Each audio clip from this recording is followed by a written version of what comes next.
everybody. 7 o'clock, dead on. Open the meeting now. Full council meeting, Monday the 25th of January 2016 at 7 p.m. Welcome you to all the new year and new times ahead with all the equipment.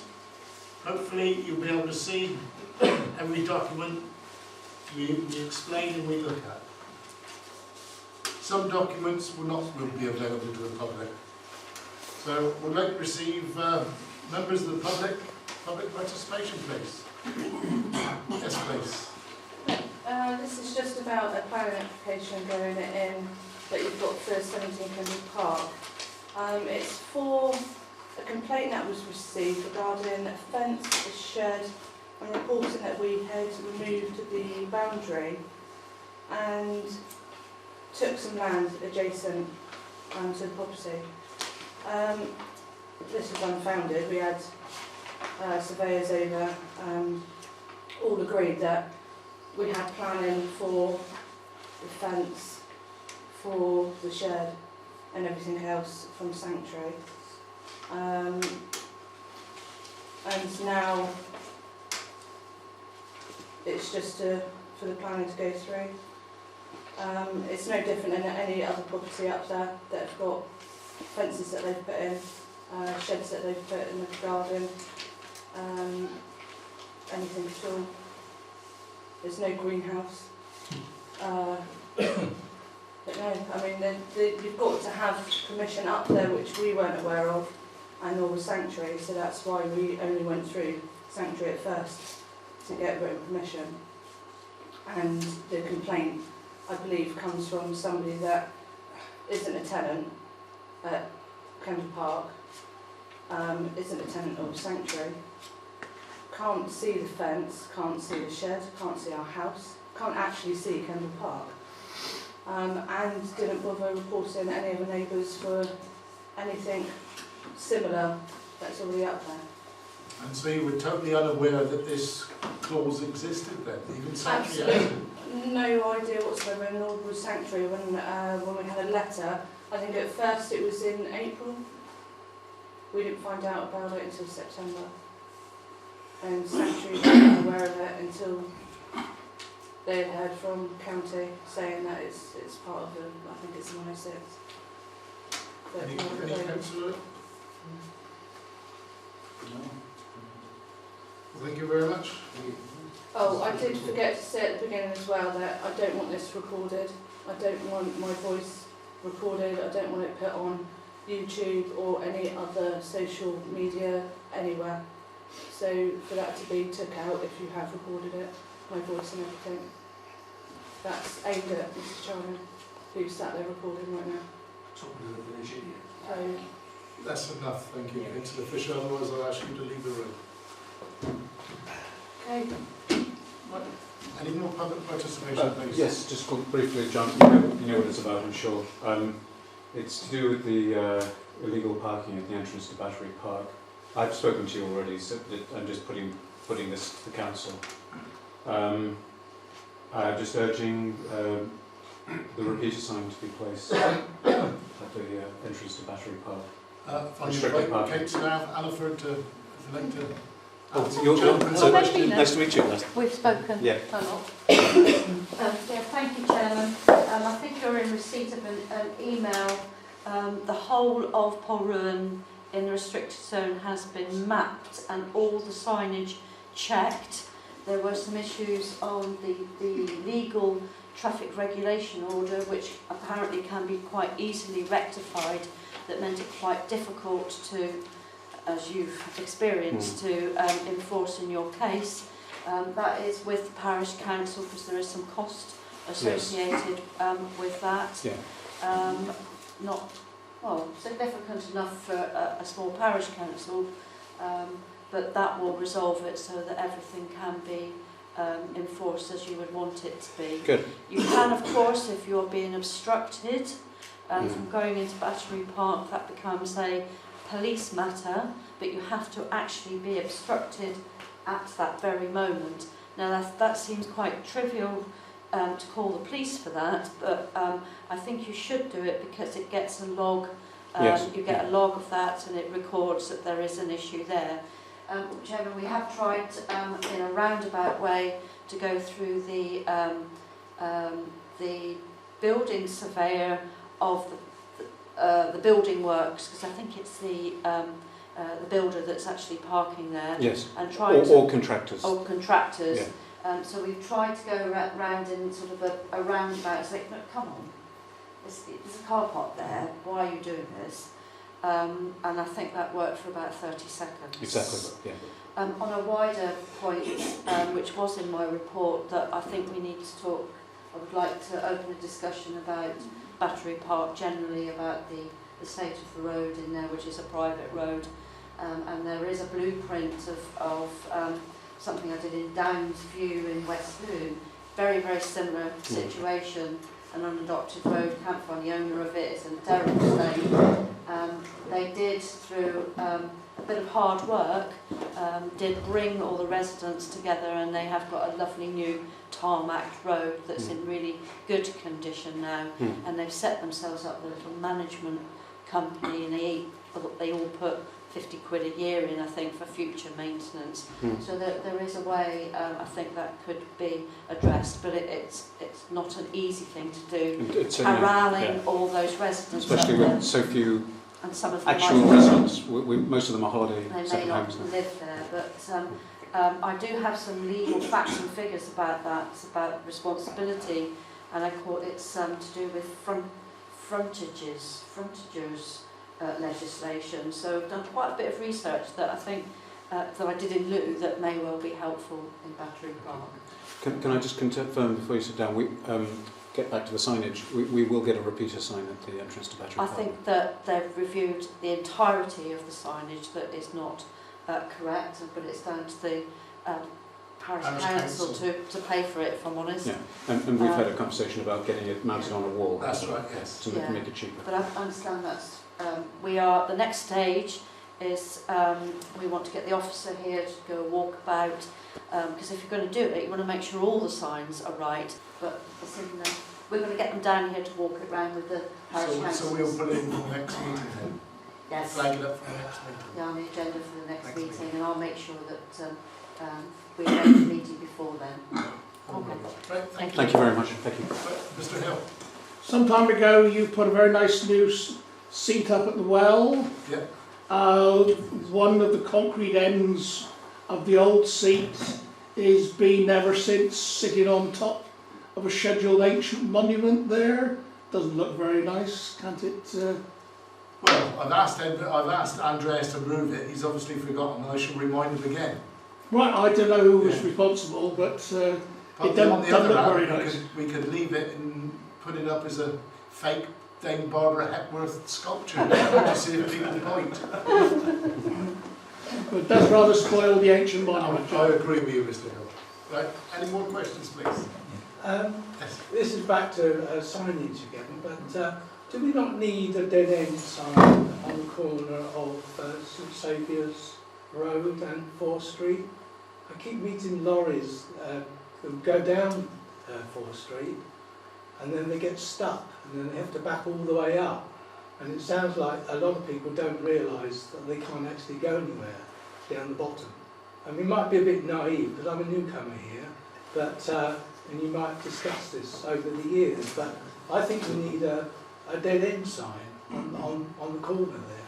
Stop people going down and taking a chance. We can put this all to do with the signage when we have the meeting with the enforcement CEO, civil enforcement officer, on actually what should all be the correct signage and the best way about it, because that well sign at the moment is just inundated with signs. John, just when you're doing your signage, there are other places other than the village, and for instance where I live, we have a juggernaut come down just about every day and get stuck, fuzzball. Father wanted to go and pull someone out the other day. So if you're going to do the signage, why don't you do the whole parish? Well, that's right. You know, this is what we get a lorry stuck on a regular basis, and it's causing real damage to the roads. The problem is the lorries when the lorries when they come in, the signage actually starts up the turning for Lamreth, and there is an actual weight limit lorry sign up at Lamreth. which they do blatantly ignore. But that road's an unclassified road. There's no number on that road, doesn't exist. So really, we need to get hold of highways and on how to program these signposts. Problem is, John, problem is a lot of these lorries follow their sat navs. Yeah. And that's the problem. Their sat navs are sending them the wrong way down these roads. Yeah, but they have actually routers, you know, I commonly name them as fat controllers who sit in their office and they actually give the drivers their routes. So really, basically, the controller in the office who sits there with an MPC and all the rest of the certificates. You can't program the driver, John. Well, they can give them a route. Yeah, I know that, but what I'm saying is that if we can start doing signs, we need to do signs for the whole parish. The Dinnick's the same. You know, my road, every single day there's a great big lorry comes down and gets stuck. Yeah.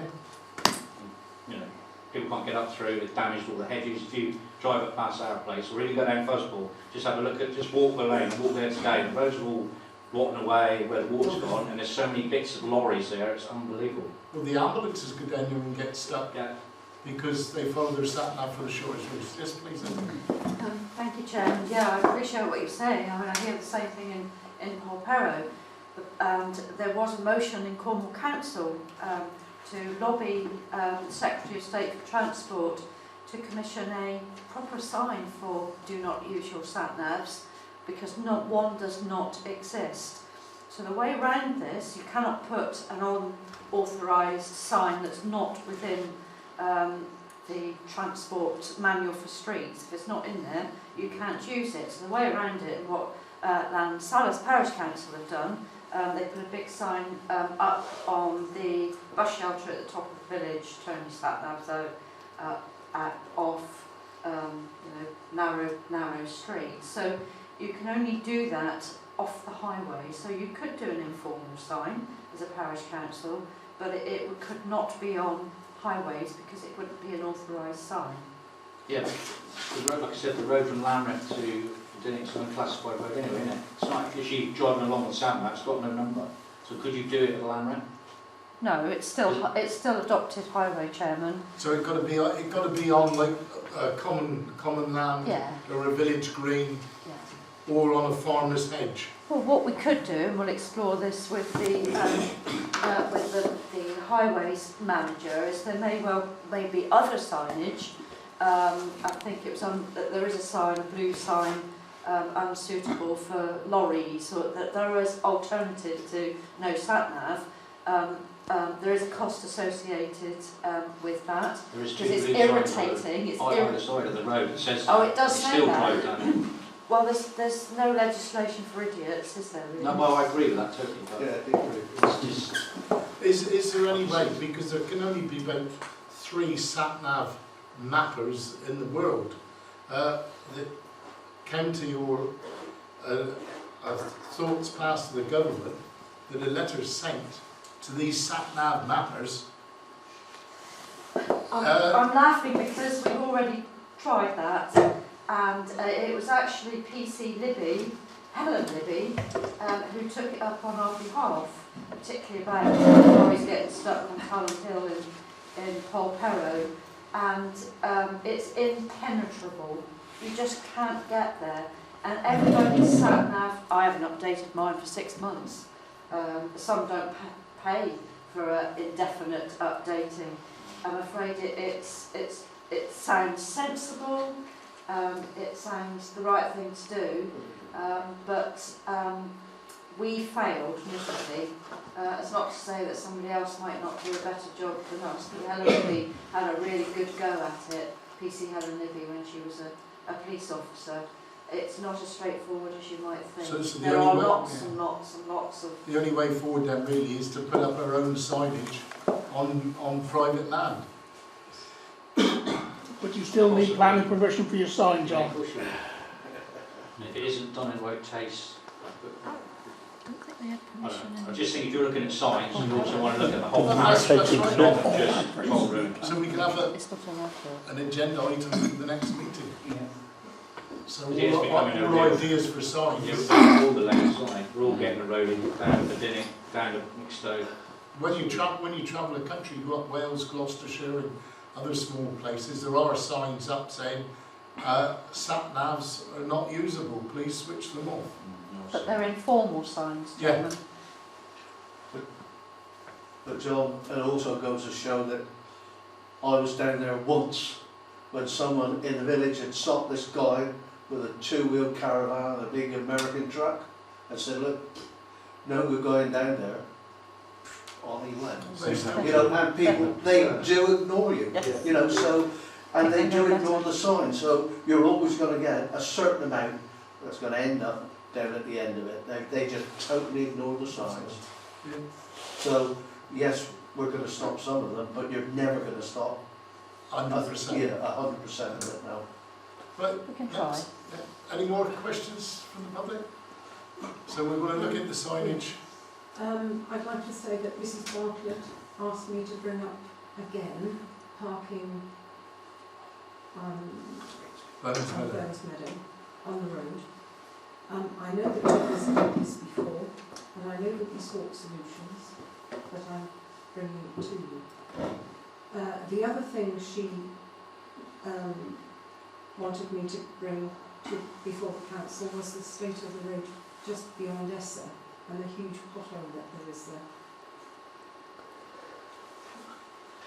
Highways. You can pass it to me. Yeah. I drove through a flood as well, coming Yeah. up through Pond. Well, the S has been flooded now for a week or fortnight. Yeah. I tried with a stick the other day, but there's quite a few drains now all along West Street.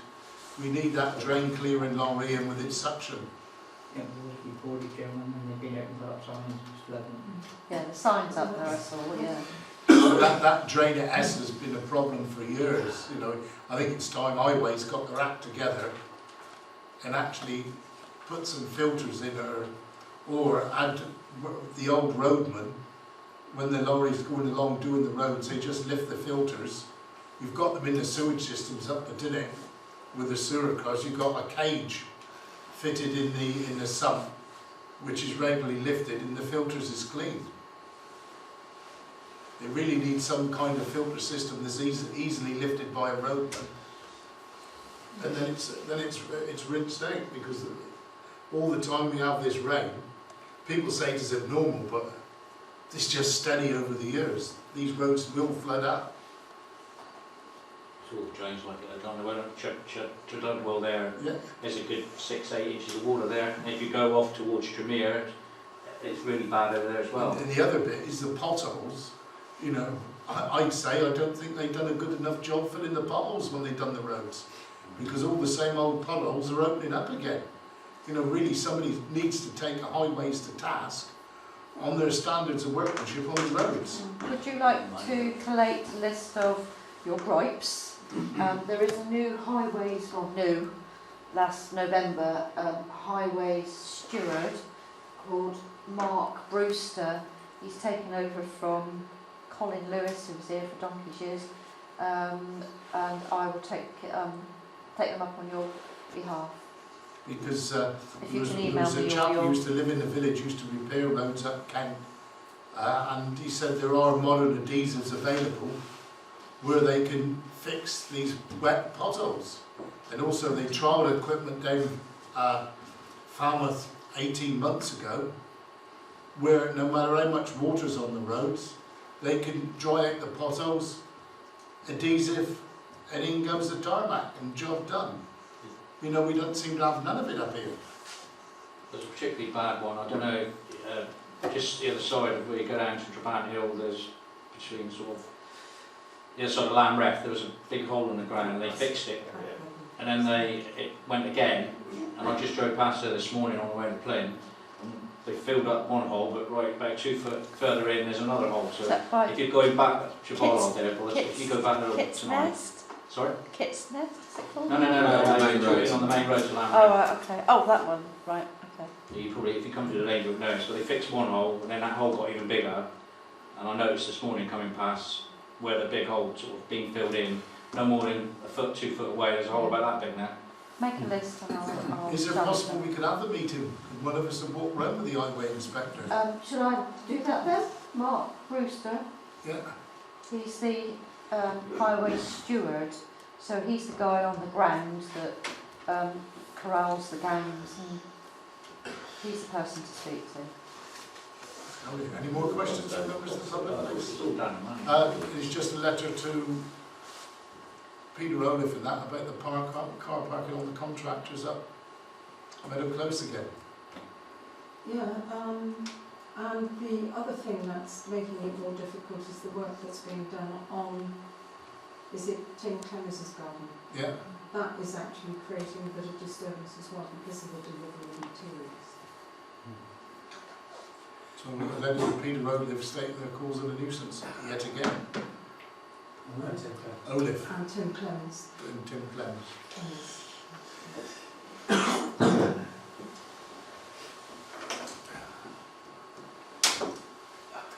Right. Any more questions from the public, please?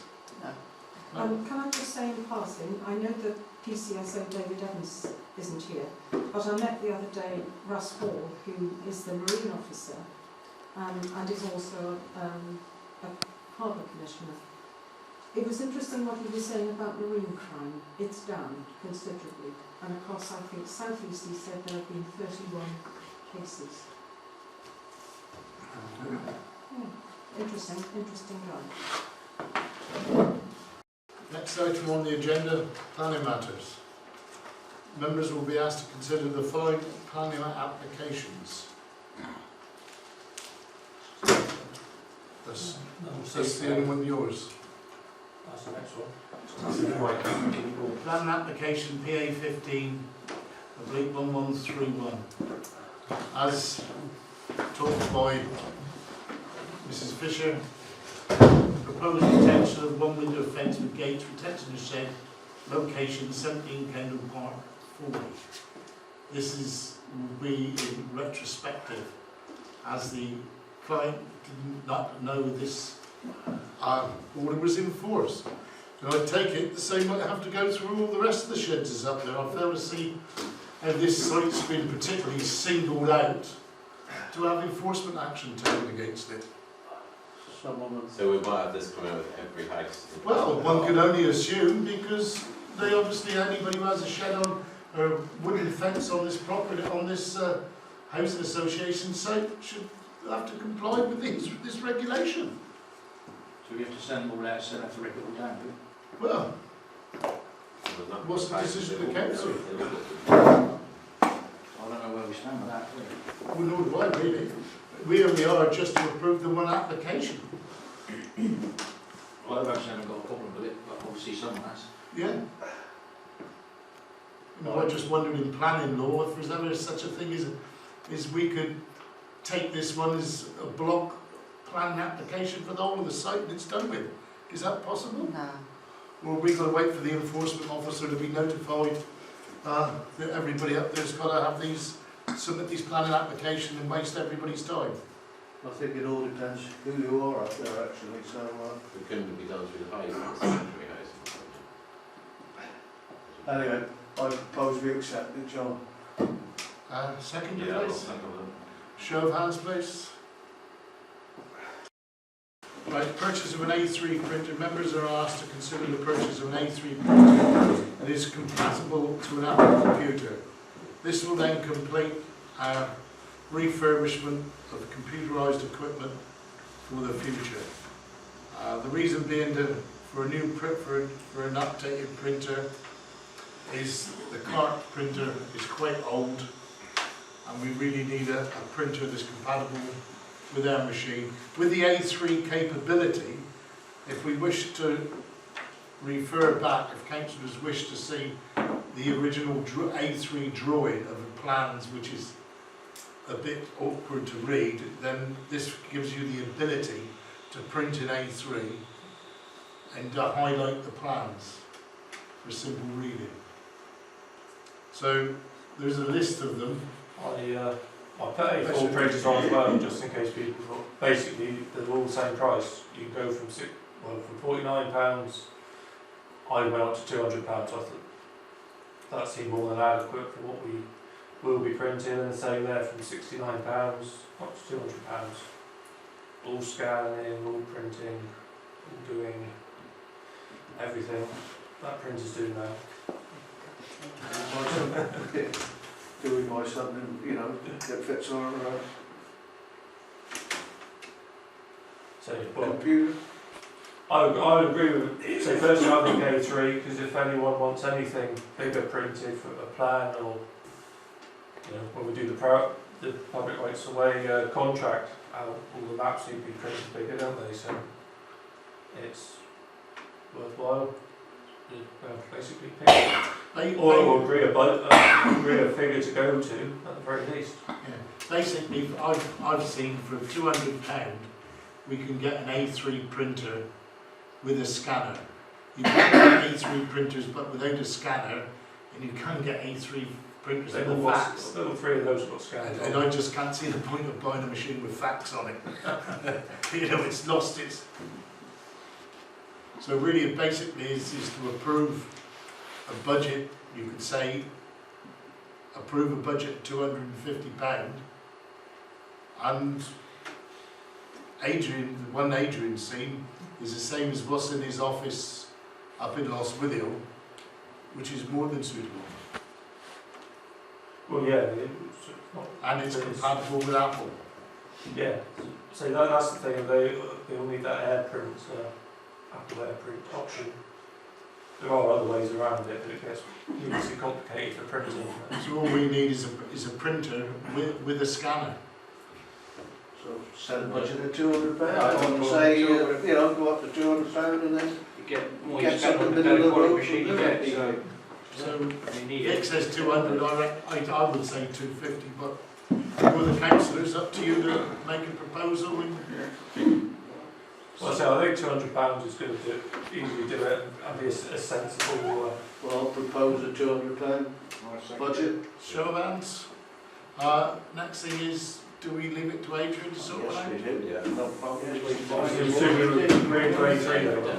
£200 23, so proposer and seconder, councillor Fisher. Yep. Show of hands, please. Councillor Fisher. Next one is item D, neighbourhood plan. As we're in the neighbourhood plan, and now we've got to go printing costs, paperwork costs, questionnaire costs, we need to formulate a budget for the neighbourhood plan. Like all budgets, they go up or down. What I'm suggesting is a budget of £500 to kickstart the neighbourhood plan with all its associated paperwork. I need it. Yeah, that's like I just want to add that there are, of course, grants up to £8,000 towards drawing up the neighbourhood plan. And we need, if we want to do that, that will pay for quite a lot of the things that we need to do, plus professional help, if we wanted it. What we can't do is plan, as it were, retrospectively. So you can't take the money after you spent it? No, that's what I understand. However, unfortunately, we've gone to print with the questionnaires, which need paying for, and we need to retrospectively approve payment for that. So if we set a basic budget up, we can pay that cheque. But it's going to be more, surely it's going to be more. There's more to come, so Maybe we should look at getting a grant. Need to but look maybe into You know, what do you suggest to keep in the neighbourhood plan budget just to kickstart it? We've got bills to pay, Well, we'll do it. Well, that will lead on to the next part of that then, because obviously we need to do the online survey, which it can be done free to a point, but it limits us into what we can achieve from that data. So the unfortunate thing is, it's got to be paid to do the survey how we want it and to do it again, or should we need to do it again, we need to pick a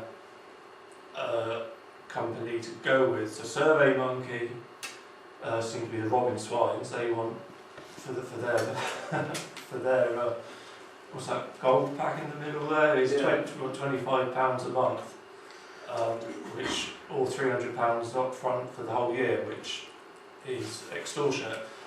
The free bit of it I've already done online. that you can get the front page and question 1 to 10. You can't go any further than that. So I searched online and found another one which came nicely under the name of free online survey, but that's going to cost you too. But the annual membership is £180 one-off, and that does everything that the Platinum Survey Monkey does. They say they want £65 a month for the Platinum. But that one has got the full survey ready. I can go home now and put it online, but that will only last for 10 days or 50 responses. So again, it is not going to achieve what we want it to achieve. That's the exact same survey that's in the parish news. They got the exact same information, everything. But so we just need to agree which one. Well, I would recommend paying £180. If we need to do anything else, we can. We can do any. If we want to do any survey for anything else in the next 12 months, we can. That's a one-off. A one-off payment of £180. So really, that would all come under our £500 budget because we've kick-started and we can't apply for a grant and get it back retrospectively, can we?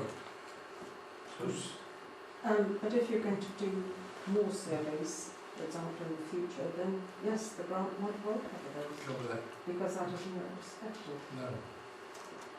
But so whichever option, obviously, it's got to be paid for. But at least if you, £180, unlimited, it can be online for as long as we want it. We can have, there's unlimited responses, and the way it brings all the data together and produces all the graphs and percentages that we want. I should think if we're not finished within a year, we must be pretty sad. Well, I said you never know, it might be worthwhile doing general surveys for things that we can gauge what the population think of what's going on at the moment.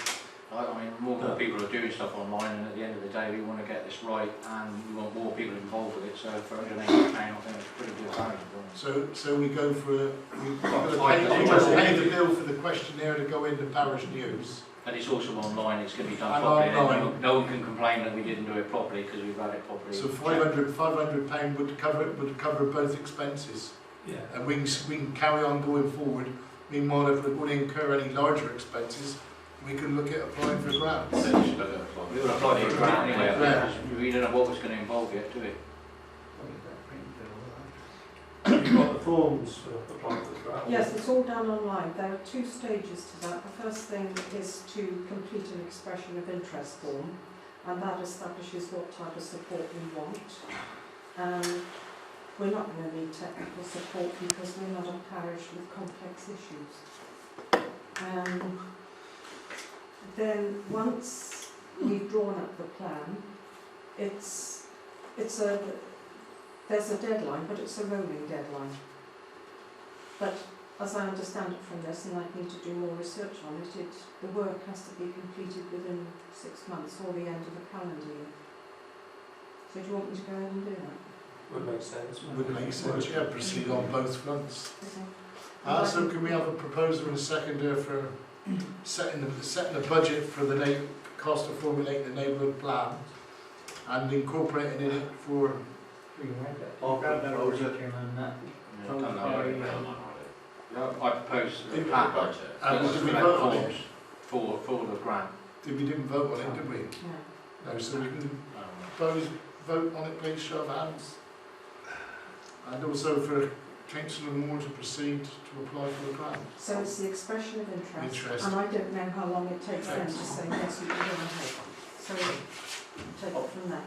Yeah. I'll propose that. Proposer, seconder, Yeah, I'll second. show of hands.